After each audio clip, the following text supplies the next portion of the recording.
जय माता the all. और सबसे पहले तो मैं कहूँगा बहुत अच्छा लगा कि बहुत सारे स्टूडेंट्स ने वापस ठान लिया है कि अब जून 2024 की तैयारी 3 महीने लग कर देनी है। मम्मी पापा के नाम ये 3 महीने कर देंगे हम। और सर ये सोच कर पढ़ाई करेंगे कि हम ये 3 महीने, ये अपनी ज़िंदगी के 3 महीने इतनी ईमानदारी से ऑनेस्टली पढ़ाई करेंगे कि मम्मी पापा खुश हो जाएं कि हाँ हमारा बच्चा बहुत ईमानदार है, बहुत ऑनेस्टी के साथ पढ़ाई कर रहा है। साथ साथ वो जो मैंने रिवीजन शेड्यूल टेलीग्राम पे शेयर किया वो तो मैंने किया। बहुत सारे बच्चों ने डायरेक्टली व्हाट्सएप मांगा तो मैंने व्हाट्सएप में भी टेलीग्राम लिंक दिया बहुत सारे बच्चों को। कुछ को मैंने डायरेक्टली पीडीएफ फाइल या वर्ड फाइल भी प्रोवाइड की कि भाई आप डायरेक्टली, अगर वो टेलीग्राम एक्सेस करने में कुछ बच्चों का प्रॉब्लम है, टेलीग्राम अकाउंट ही नहीं है, तो फिर ताकि उनकी हेल्प हो जाए। लेकिन बहुत सारे क्वेश्चन आए तो वो क्वेश्चंस मैं लिख कर लाया हूँ और आंसर देने वाला हूँ। सबसे पहले कि सर वो बच्चे जो पहली पहली बार अभी एग्ज़ाम देंगे जून 2024 में, क्या ये उनके लिए भी है ये शेड्यूल? और सर हमारी तो कई बच्चों की फ़ेस टू फेस क्लास चल रही है, हम क्या करें? कई बच्चों की ऐप लाइव क्लासेस चल रही हैं, सर हम ये रिवीजन शेड्यूल कैसे फॉलो करें? कुछ बच्चे प्रोफेशनल प्रोग्राम के पूछ रहे हैं कि सर हमारे लिए शेड्यूल। कुछ बच्चे न्यू सिलेबस वाले पूछ रहे हैं, सर ओल्ड सिलेबस वालों के लिए तो बहुत बढ़िया बना हुआ है, न्यू सिलेबस वालों के लिए, हम न्यू सिलेबस वाले हैं, हमारे लिए बता दो। तो बहुत सारे क्वेश्चन आए, बहुत सारे जवाब दूंगा, बहुत सारे जवाब दूंगा।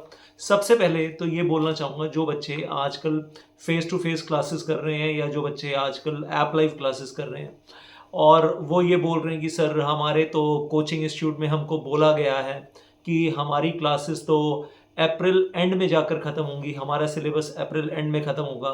और कुछ टीचर्स ने तो ये भी बोला कि 5 मई या 6 मई या 7 मई भी हो सकता है, तो सर रिवीजन के लिए टाइम नहीं बचेगा, क्या करेंगे? तो मेरी सबसे पहली एडवाइस, मैं शेड्यूल पे आता हूँ अभी वापस और शेड्यूल के बारे में बात करूँगा, किसके लिए है, कैसे फॉलो करना है, सारी बातें बहुत डिटेल में समझाऊँगा। लेकिन सबसे पहले ये बोलना चाहूँगा, जो बच्चे ये बोल रहे हैं कि सर हमारी तो फेस टू फेस क्लासेस या ऐप लाइव क्लासेस चल रही हैं और टीचर तो कह रहे हैं 30 अप्रैल तक तो सिलेबस खत्म होगा, 5 मई 6 मई 7 मई हो जाएगी, सर हम क्या करें, हम तो फंसे हुए हैं। तो आपको ये बोलूँगा भाई, अगर आपके यहाँ फैसिलिटी है कि आप रिकॉर्डेड लेक्चर्स ले सकते हैं तो please please please recorded lecture ले लो और रिकॉर्डेड लेक्चर लेकर अपना सिलेबस 31 मार्च तक तो ख़त्म करो। और अप्रैल और मई 2 महीने पूरे पूरे अपने हाथ में रखो, 2 months full in your hands for the purpose of revision, जिसमें आप दिल लगाकर तसल्ली से रिवीजन करो। 60 दिन का एक रिवीजन शेड्यूल तो होना चाहिए ना आपके पास, वो भी मेरे पास बना हुआ है यार, 60 डेज रिवीजन शेड्यूल।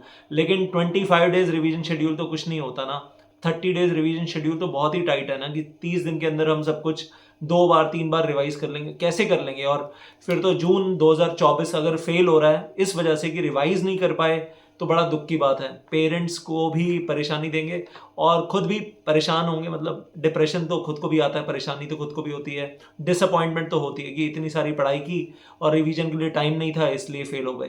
तो वो आपकी लाइफ में ना, और मैं पिछले 25 साल से देख रहा हूँ यार कि ये होता है। जिस ज़माने में रिकॉर्डेड लेक्चर्स नहीं थे तो ये फैसिलिटी नहीं थी और टीचर्स के लिए मजबूरी है कि सिलेबस बहुत बड़ा है और अगर अप्रैल एंड में या 5 मई को 6 मई को सिलेबस ख़त्म होगा तो टीचर्स ने तो अपना काम कर दिया, लेकिन आप कब रिवाइज करोगे? तो आपके लिए एडवाइस समझ में आ गई ना, 31 मार्च तक वीडियो ले लो यार, रिकॉर्डेड वीडियो लेक्चर लेकर दिन रात देखो और 31 मार्च तक सिलेबस खत्म करो। अप्रैल मई 2 महीने पूरे चाहिए आपको रिवाइज करने के लिए।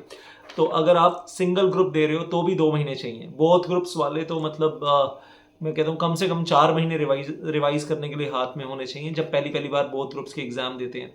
उसके बिना मल्टीपल रिविजन्स हो नहीं सकती। तो एक चीज़ ये बतानी थी आपको, तो कन्वर्ट हो जाओ यार। और सर हमारे टीचर्स अगर आपको फैसिलिटी नहीं दे रहे हैं तो मैं कहूँगा बड़े दुख की बात है, अगर वो रिकॉर्डेड लेक्चर्स वाली फैसिलिटी नहीं देते हैं तो बड़ी दुख की बात है। हाँ जी। सो अब कुल मिलाकर कहानी ये, प्रोफेशनल प्रोग्राम वालों को भी बोलना चाहूँगा यार, प्रोफेशनल प्रोग्राम वाले जो पूछ रहे हैं कि सर हमारे लिए भी बना कर दे दीजिए रिवीजन शेड्यूल, यार मैं ये प्रिज्यूम कर रहा हूँ कि आप लोग तो बहुत समझदार हो, आपने एग्जीक्यूटिव प्रोग्राम ऑलरेडी पास कर लिया है, प्रोफेशनल प्रोग्राम में ऑलरेडी आ चुके हो। तो जो आपने टेलीग्राम चैनल पे मेरे रिवीजन शेड्यूल बने हुए देखे हैं वो आप निकाल लो यार, वर्ड फाइल है उसको क्लीन करो, उसमें डेट और डे छोड़ दो, अपने हिसाब से रिवीजन शेड्यूल 2 घंटे 3 घंटे बैठकर बना लो यार, बना सकते हो आप। मेहनत तो करो थोड़ी सी अपने लिए, खुद के लिए, अपना खुद का कस्टमाइज्ड रिवीजन शेड्यूल अपने हिसाब से बनाओ। अब वापस आते हैं, एक सवाल पूछा गया सर इस रिवीजन शेड्यूल को हैंडल कैसे करना है, दे तो दिया आपने, अब इसको हैंडल कैसे करना है। तो भाई रिवीजन शेड्यूल ना मैंने बनाते हुए दो चीज़ों का खास ख्याल रखा, forward planning, backward planning. Forward planning मतलब 1 मार्च से लेकर और 25 मई तक की प्लानिंग, और फिर बैकवर्ड प्लानिंग 31 मई से रिवर्स प्लानिंग ऐसे कह लीजिए, या 1 मार्च से लेकर लड़े से 15 मई तक की प्लानिंग है, और फिर 31 मई से रिवर्स प्लानिंग, बैकवर्ड प्लानिंग 15 मई तक की या 16 मई तक की प्लानिंग है। दो चीज़ों को दिमाग में रखा, और ऐसे मैं करता था जब मैं स्टूडेंट था, तो वही चीज़ मैंने दिमाग में रखकर ना शेड्यूल बनाया है कि फॉरवर्ड प्लानिंग भी हो जाएगी, बैकवर्ड प्लानिंग भी हो जाएगी। और आपको मालूम है जैसे पहला पेपर JIGL का है, तो उससे JIGL से पहले 3 दिन या 4 दिन सिर्फ JIGL रिवीजन के लिए रखे स्पेशली, जिसमें और कोई सब्जेक्ट नहीं पढ़ना। तो इस तरीके से बैकवर्ड प्लानिंग भी प्लान की है, वो आप देखोगे तो आपको पक्का पक्का समझ में आ जाएगा। सर इसमें पढ़ाई तो बहुत ज़्यादा करनी पड़ेगी, तो किसी का है सर इतनी सारी पढ़ाई करनी पड़ेगी, तो भाई पास होना है तो पढ़ाई तो करनी पड़ेगी। 14 घंटे 15 घंटे की पढ़ाई है, मैं तो अपने टाइम में 16 घंटे 17 घंटे भी पढ़ता था, 18 घंटे भी। एग्जाम से 1 महीना पहले तो इतनी पढ़ाई हो रही होती कि मम्मी पापा बोलते भी नहीं है, कोई नहीं कहता कि इतनी पढ़ाई करो, और खुद ब खुद हो रही होती है। एंड आई एम होपिंग कि आप लोगों की भी अपने आप ही होगी। और रात को सपने में भी यार सोते सोते भी लेक्चर ही चल रहे होते हैं, रात को सोते सोते भी कॉन्सेप्ट ही रिवाइज होते हैं। होता है या नहीं होता है? होता है तो ये लिख देना कि चैट के अंदर कि हाँ सर रात को सोते हुए सपने में कॉन्सेप्ट आते हैं, कभी कुछ रिवाइज हो जाता है, कभी कुछ रिवाइज हो जाता है, तो ये चीज़ें होती हैं। तो फॉरवर्ड और बैकवर्ड और date wise chapter wise planning दे दिया। Executive programme group 1, executive programme group 2 का जो अलग अलग शेड्यूल दिया है वो तो मैंने डेट वाइज प्लानिंग दे दी, और बाकी तो मैंने प्रीवियस अपने वीडियो में समझाया था, दैट वाज ऑलरेडी देयर। अच्छा, जिन बच्चों को अभी तक झटके में थे, पढ़ाई शुरू नहीं की है और अभी अभी जाग रहे हैं, तो उन बच्चों को कहूँगा इस वीडियो के नीचे भी आपको टेलीग्राम चैनल का लिंक मिल जाएगा, और क्लिक करना, और वहाँ से वर्ड फाइल में आपको दिया है रिवीजन शेड्यूल फॉर 90 डेज। थोड़ा बहुत चेंजेस कर लेना अपनी कन्वीनियंस फ्लेक्सिबिलिटी के हिसाब से। मैंने तो बीच में होली वाले दिन भी पढ़ाई रखी है यार, मैं होता तो मैं पढ़ाई करता होली वाले दिन। मैं होली खेलता ही नहीं था, जब मैं CS कर रहा था तो मैं होली नहीं खेलता था, तो अकॉर्डिंगली मैंने तो उस दिन भी पढ़ाई रखी है। तो ये मत सोचना कि सर हमारे साथ इतना टॉर्चर क्यों कर रहे हो, क्योंकि सेम सेक्रीफाइस मैंने किए हैं, और जितना ज़्यादा सेक्रीफाइसेस किए उतनी ज़्यादा फायर जलती है अंदर से कि पास होना है, पास होना है। अपनी फैमिली के लिए, अपने पापा मम्मी के लिए कर रहे हैं, और किसी के लिए नहीं कर रहे हैं, अपने फ्यूचर के लिए कर रहे हैं। और एक बार क्वालिफाई हो गए, डिग्री मिल गई, जॉब होगी, खूब पैसा होगा, ऐश करेंगे, वो फ्यूचर में करेंगे ना वो। हाँ जी, अब एक चीज़ यहाँ पर बोलना चाहूँगा, यहाँ पर रिवीजन शेड्यूल के बारे में जब बात कर रहे हैं तो ये एप्लीकेबल किस किस के लिए जो मैंने बना कर दिया है, जैसे मैंने पहले भी बताया था, एग्जीक्यूटिव प्रोग्राम ग्रुप 1 के लिए अलग शेड्यूल दिया है, एग्जीक्यूटिव प्रोग्राम ग्रुप 2 के लिए अलग दिया है, बोथ ग्रुप्स के लिए अलग दिया है, ओल्ड सिलेबस के हिसाब से बना कर दिया है। ओल्ड सिलेबस एग्जीक्यूटिव प्रोग्राम के हिसाब से 3 रिवीजन शेड्यूल बना कर दिए हैं। तो न्यू सिलेबस वालों के जो व्हाट्सएप मैसेज आ रहे हैं सर हमारे लिए, तो यार बड़ा सिंपल है यार, टैक्स का पेपर हटा दो, वो ग्रुप 1 का जैसे शेड्यूल है, टैक्स का पेपर हटा दो, उसकी जगह पर CA FM का पेपर डाल दो, दैट्स इट, यही करना है ना। और CA FM का फिर वो आप अपने हिसाब से चैप्टर वाइज बनाना। मैंने टैक्स का हो या CA FM का हो, मैंने ना चैप्टर वाइज नहीं दिया, क्योंकि मैं उनका टीचर भी नहीं हूँ ना उन सब्जेक्ट्स का। मुझे ये अंदाज़ा है कि इतने दिन लगेंगे, 12 दिन लगेंगे, या 7 दिन लगेंगे। फर्स्ट रिवीजन 12 दिन, सेकंड रिवीजन 7 दिन, तो उस हिसाब से मैंने दिया बीच में। और मॉक टेस्ट के लिए टाइम भी दे दिया है, रिवीजन राइटिंग प्रैक्टिस के लिए भी टाइम दे दिया बीच बीच में, उन सब चीज़ों का ध्यान रखा है, तो एडजस्ट कर लेना। ग्रुप 2 वाले कह रहे हैं सर हमारे लिए ओल्ड सिलेबस न्यू सिलेबस, तो भाई उसमें वही कहानी आपके लिए भी है। ज़्यादा ओल्ड सिलेबस वालों को ज़्यादा टाइम लगता था, क्योंकि 2 पेपर थे, CMA था, FMSM था। आप लोगों के लिए टैक्स का पेपर हो जाएगा वहाँ पर, जब आप ग्रुप 2 न्यू सिलेबस की बात करोगे। समझ में आ रही है ना बात आपको? तो SLCM वहीं का वहीं है, थोड़ा सा ऐड ऑन्स है। EBCL में थोड़ा सा ऐड ऑन्स है, तो जो ऐड ऑन वाले ऐड ऑन कर लीजिएगा। और वर्ड फाइल है ना, जो चैप्टर ओल्ड सिलेबस में था अभी न्यू सिलेबस में नहीं है, वो हटा देना, और उसकी जगह पर जो न्यू सिलेबस वाले आ गए हैं वो ऐड कर देना। तो EBCL की जगह वो ECIPL का बना लो, SLCM की जगह CMSL का बना लो, वो तो ऑलमोस्ट सेम ही है। और फिर आज से जहाँ तक ओल्ड सिलेबस CMA और FMSM हटकर टैक्स हो गया है, तो वो टाइम आप टैक्स के लिए एडजस्ट कर लो, और बीच में मॉक टेस्ट वगैरह, बीच में थोड़ा सा माइनर एडजस्टमेंट वो भी कर लो, तो हो जाएगा। मुझसे चाहते हो मुझे बताओ, फिर मैं एक मेहनत और करूँ, बना दूंगा भाई, मैं उनके लिए भी बना दूंगा, मतलब एक मेहनत और करूँगा, क्योंकि एग्जीक्यूटिव के बच्चे हैं, छोटे बच्चे अभी सीए सीट पास करके आए हैं। अच्छा, अब सुनो ज़रा ध्यान से, यहाँ पर अब एक चीज़ बोलना चाहूँगा कि एक एडवाइस दूंगा चलते चलते यहाँ पर, और वो ये है कि मिलिट्री मैन की तरह होता है ना, जो पहली बार मिलिट्री में, अभी 12th के बच्चे जाते हैं ना मिलिट्री में, जाते हैं नेवी, मिलिट्री, आर्मी, एयरफोर्स में जाते हैं, ग्रेजुएशन करके भी जाते हैं, तो वो जो मिलिट्री डिसिप्लिन वाली चीज़ होती है ना, वो अपनी लाइफ में लेकर आनी है। नंबर 1, आपका शेड्यूल समझो, जो आपको शेड्यूल दिया है ना फॉलो करने के लिए, ऐसे समझो ये मिलिट्री वालों का शेड्यूल है। तो जैसे मिलिट्री वाले सुबह उठते हैं और अपनी रेगुलर फिजिकल ट्रेनिंग करते हैं ना शेड्यूल में, ऐसे ही आपका स्टडी शेड्यूल है। आपको अपने आप को इस वक्त जितना ज़्यादा आप अपने आप को भट्टी में तपाओगे, उतना वो सोना जो है ना कुंदन बन के निकलेगा, वही कहानी है। तो आपकी लाइफ ना वो बेड ऑफ रोजेज नहीं है। आप समझो कि आपने मिलिट्री ज्वाइन की है, इंडियन मिलिट्री में आपने एक तरीके से ज्वाइनिंग की है और आपकी ट्रेनिंग शुरू हुई है, वहाँ फिजिकल ट्रेनिंग है और यहाँ मेंटल ट्रेनिंग है। लेकिन यही उम्र है जब आपको मैक्सिमम टॉर्चर झेलना है, ताकि फ्यूचर के लिए, ज़िंदगी भर के लिए आप स्ट्रांग बनकर निकलोगे। पहली चीज़ तो शेड्यूल को बिल्कुल मिलिट्री शेड्यूल की तरह फॉलो करना है, और ऐसे समझो आप मिलिट्री के ही ट्रेनिंग कैंप में हो, नंबर 1। नंबर 2, जैसे मिलिट्री वालों को कुछ स्पेशल ट्रेनिंग दी जाती है, रोप वे के ऊपर चलने की ट्रेनिंग दी जाती है, मड के अंदर, मड में रेंगने की ट्रेनिंग दी जाती है, या स्टोन्स या मतलब रॉक क्लाइंबिंग की ट्रेनिंग दी जाती है, एक एक्स्ट्रा ट्रेनिंग होती है ना। ऐसे समझो कि आपकी एक्स्ट्रा ट्रेनिंग भी होनी है। वो कैसे होनी है एक्स्ट्रा ट्रेनिंग? स्कूल टाइम में जो लीगल लैंग्वेज आपने कभी पढ़ी नहीं, लिखी नहीं, वो आपको यहाँ पर लिखने की प्रैक्टिस करनी है। रोज 1 घंटा स्पेशल ट्रेनिंग हो रही है आपकी, डेली 1 आवर। 2 आंसर लिखो, 3 आंसर लिखो, लीगल लैंग्वेज लिखना, not withstanding anything contained in this act, subject to so and so provision, without prejudice to so and so provision, provided that, provided further that, इस तरीके की language अपने हाथ से लिखना। क्योंकि आपको ना कन्वर्ट होना है, आपको अब वो 12th क्लास का बच्चा नहीं बने रहना है, मासूम बच्चा नहीं बने रहना, आपको प्रोफेशनल में कन्वर्ट होना है। आपके आंसर शीट में ये लैंग्वेज नजर आएगी ना, पेपर चेक करने वाला खुश होगा, वो कहेगा यार कंपनी लॉ में ना इस बच्चे को 60+ दे दो, ये नहीं कि 40 लेकर लटक लटक के पास हो रहे हैं और रेगुलर लैंग्वेज लिख रहे हैं, वो 11th-12th क्लास वाली इंग्लिश लिख रहे हैं। यार सुधरो, वहाँ से इम्प्रूव होना है आपको। और कई बच्चे तो मतलब जो मुझे इस बार बताया कि सर लास्ट अटेम्प्ट में हम 29 लेकर फेल हुए थे, इस अटेम्प्ट में सर डबल हो गया, 29 का 58 हो गया सर हमारा कंपनी लॉ के अंदर।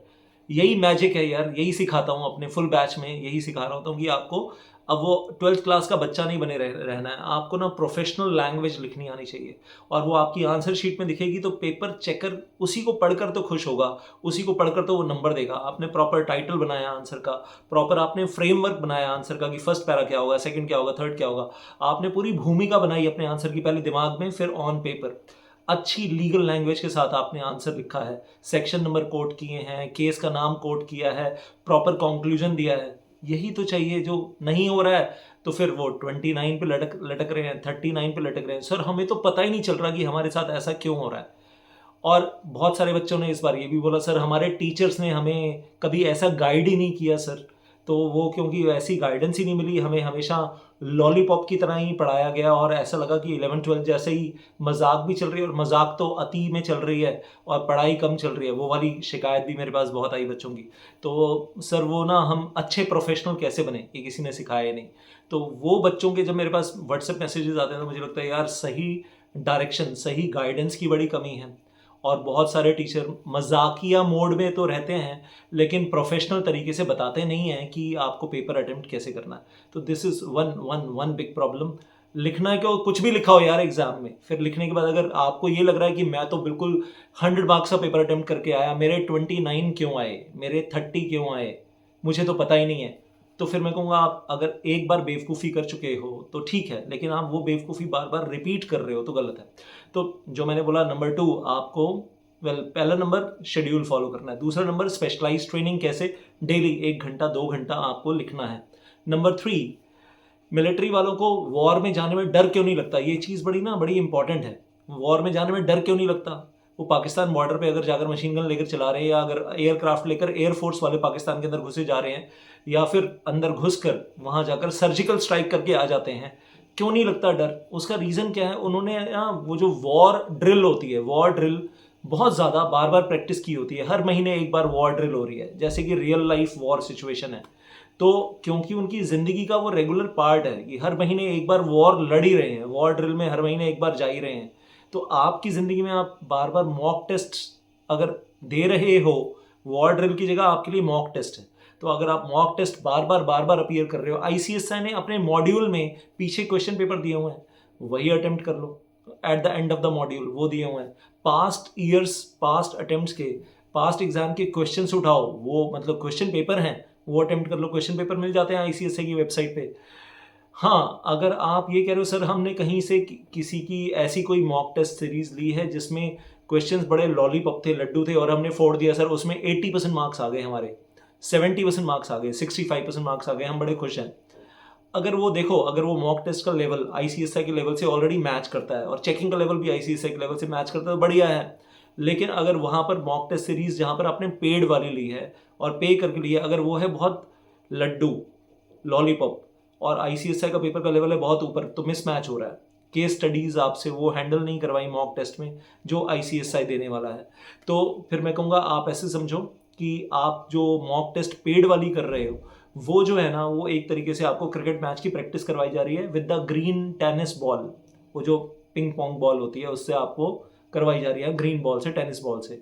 और जब आप आईसीएसआई के पास पहुंचे पेपर देने के लिए, तो जो टेस्ट मैच में रेड कलर की लेदर बॉल होती है आपको वो फेस करनी पड़ रही है, तो आपकी हो गई ऐसी की तैसी। तो फिर क्लीन बोल्ड हो गए, बाउंसर पड़ा, सर फूट गया, हेलमेट पे लगा, कुछ भी हुआ, गुगली पड़ी, कुछ भी, फिर तो आपको पता नहीं ना एग्जामिनेशन हॉल में क्या क्या आ रहा है आपके सामने। तो अगर मॉक टेस्ट सीरीज बहुत बढ़िया वाली है आपकी, और बहुत बढ़िया वाली है और उसमें पेपर चेकिंग भी बहुत बढ़िया वाली है, तो ठीक है, पेड मॉक टेस्ट सीरीज। नहीं तो आई से गड़बड़ होने के चांसेस हैं। तो अब आपको कैसे चेक करना है आप बढ़िया वाली कर रहे हो? आईसीएसआई के पुराने सारे क्वेश्चन पेपर आईसीएसआई की वेबसाइट पे हैं, डाउनलोड करो, देखो क्या आपको समझ में आ रहे हैं। और जो बच्चे ऑलरेडी नेगेटिव रिजल्ट ले चुके हैं, पूरा सिलेबस खत्म कर चुके हैं, अगर वो ये कह रहे हैं कि पिछले 5 अटेम्प्ट के 10 अटेम्प्ट के क्वेश्चन पेपर हमको ही समझ में नहीं आ रहे हैं, तो मतलब भयंकर वाली गड़बड़ है। तो इसका मतलब सबसे पहला काम तो आपको कॉन्सेप्ट्स में इंप्रूवमेंट करनी है। जहाँ आपकी कमियां हैं, जो आपके चैप्टर वीक हैं, जो आपके कॉन्सेप्ट्स वीक हैं, कोई चैप्टर स्ट्रांग है उसके अंदर 20% पार्ट वीक है, कोई चैप्टर पूरा वीक है, कुछ चैप्टर्स बहुत स्ट्रांग है, तो पहले तो अपनी कमियां पहचानो, उन कमियों को दूर करो, फिर आप रिवीजन शेड्यूल कर मतलब साथ साथ चलाते रहो, you can well follow that. तो ये चीज़ें बड़ी इंपॉर्टेंट हैं। और एक चीज़ हमेशा याद रखना, जो पूरे दिन में आप रिवाइज करते हो ना, वो भी रात को सोने से पहले एक बार गो थ्रू करना चाहिए 1 घंटा लगाकर, और अगले दिन सुबह उठकर 1 घंटा लगाना चाहिए कि हमने प्रीवियस डे क्या पढ़ा था। तो अगर आप दिन में 12 घंटे पढ़ाई कर रहे हो, तो 12 घंटे के साथ 1 घंटा रात का जोड़ दो, 13 घंटे, और 1 घंटा सुबह का जोड़ दो, 14 घंटे। सुबह उठ के प्रीवियस डे की रिवीजन, और फिर पूरे दिन की पढ़ाई, और फिर उसके बाद रात को भी that is something you are going to revise जो पूरे दिन में पढ़ा। और एक आखिरी चीज़ बोलूँगा, जब आप ब्रेक टाइम लेते हो ना, बीच बीच में ब्रेक लेते हो, मान लो आपने ब्रेक से पहले भी कम्युनिटी लॉ पढ़ा और ब्रेक के बाद भी कम्युनिटी लॉ पढ़ रहे हो, तो ब्रेक टाइम के अगर आपने 20 मिनट का ब्रेक या आधे घंटे का ब्रेक रखा है, तो अगर आधे घंटे का ब्रेक है, 25 मिनट आप उस रूम से बाहर निकल जाओ जिस रूम में आप बैठकर पढ़ रहे थे, क्योंकि वहाँ बहुत हैवी ऑरा हो जाता है। बाहर निकलो, सनलाइट पे जाओ, खुली हवा में जाओ, थोड़ा सा दिमाग हल्का करो। आपके कमरे की विंडो खुलती है तो विंडो खोलो, बाहर की solar energy, air energy, fresh energy अंदर आने दो।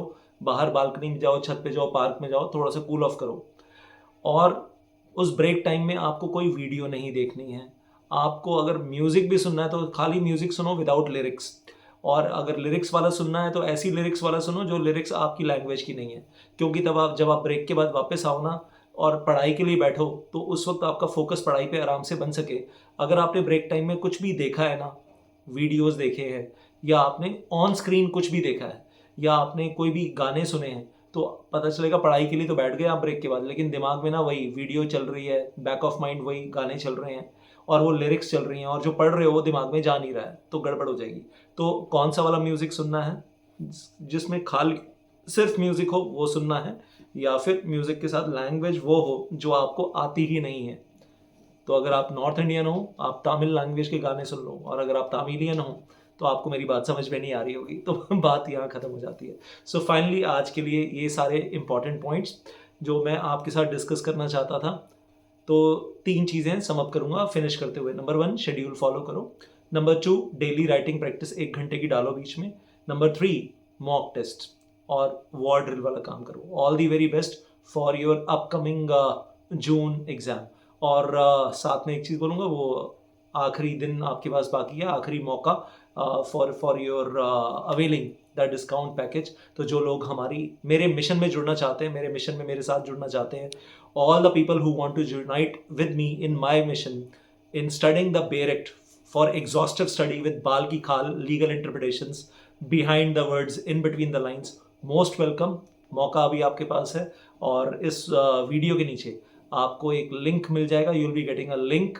उसके ऊपर, उसमें आपको गूगल फॉर्म मिलेगा, वो फिल कीजिए and you can join in my mission for your own welfare for next 35-40 years your professional career ऊंचाइयों तक जाएगा।